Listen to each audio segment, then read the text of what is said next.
સુરતની નવી સિવિલ હોસ્પિટલમાં આજે 64મું સફળ અંગદાન થયું હતું. મૂળ ઉત્તર પ્રદેશના દેવરિયા જિલ્લાના વતની અને સુરત ઉધના વિસ્તારમાં રહેતા શર્મા પરિવારના બ્રેઇન ડેડ મનોજકુમારની 2 કિડની અને 1 લીવરનું દાન થતાં 3 જરૂરિયાતમંદને નવજીવન મળશે. 2 બહેનો અને 5 ભાઈઓમાં સૌથી મોટા ભાઈ મનોજકુમારના 3 અંગોનો દાનથી 3ને નવજીવન મળશે.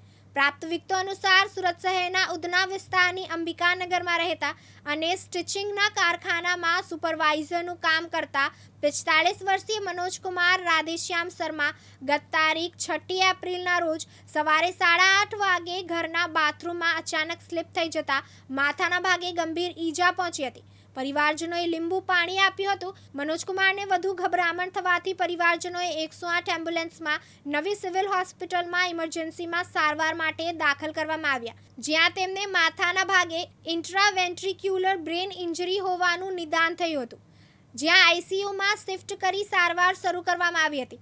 સઘન સારવાર બાદ તારીખ 9મીએ વહેલી સવારે RMO doctor Ketan Nayak, doctor Nilesh Kachhadiya, neurologist doctor Hemal, neurosurgeon doctor Keyur પ્રજાપતિએ બ્રેન ડેડ જાહેર કર્યા હતા.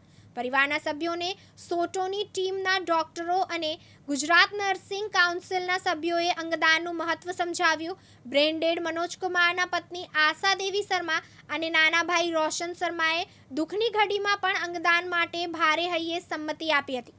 ત્યારે આજે બ્રેન ડેડ મનોજભાઈની 2 કિડની અને 1 લીવર અમદાવાદની આઈકેડી હોસ્પિટલમાં લઈ જવામાં આવ્યું હતું. મેડિકલ સુપ્રિન્ટેન્ડન્ટ ડોક્ટર ધારિત્રી પરમારના માર્ગદર્શન હેઠળ તબીબી અને નર્સિંગ સ્ટાફ, સિક્યુરિટી સ્ટાફ, સફાઈ કર્મચારીઓ તેમજ જાગૃત સ્વયંસેવકોએ અંગદાનમાં જહેમત ઉઠાવી હતી.